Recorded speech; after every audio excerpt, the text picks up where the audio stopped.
Andrew Nembhard is like Hooper's Hooper. I love him so much. He's like Jalen Brunson light. He's a player who's really figured out how to get into the mid-range at a really high level. He's got a good floater. He's got a bunch of tricks, like he's got the start-stop game. He can pull the chair on defense. He hits clutch shots. He's not afraid of the moment. He's really got good body control, and he can finish through contact. For a smaller guard, he's a really smart player around the rim. And I think if they're going to use him as their like #1 ball handler, lead playmaker and ball handler this season, I think he was like destined to win MIP. But right now he's sitting out with like an inexplicable shoulder injury, so I'm not really sure like where to place him in that discussion anymore. The Pacers are already floundering a lot, and I think in the East it's still not out of the question that they make the playoffs, but like you're already starting 1-5 and your roster is completely decimated for the foreseeable future. Like they may just end up packing it up, and like Nembhard doesn't really get the chance.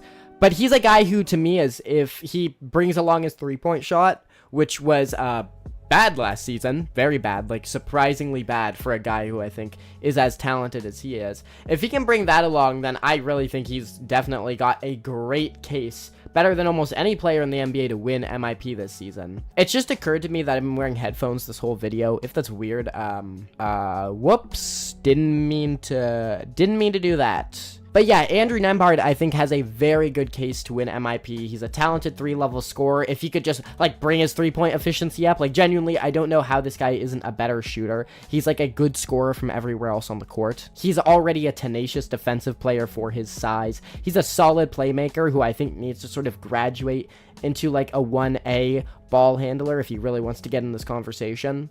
And he's just going to have to become a volume scorer. He's going to have to be a guy who averages 19 points and 8 assists this year and be the Pacers' second best player if he wants this to happen. But out of all the scenarios that I've listed out, I actually do still think he is the most likely to break out, just because I think he's like got that it factor. This is sort of like a Jalen Brunson, Luka Doncic situation with him and Halliburton, and I think he is like a star in the making.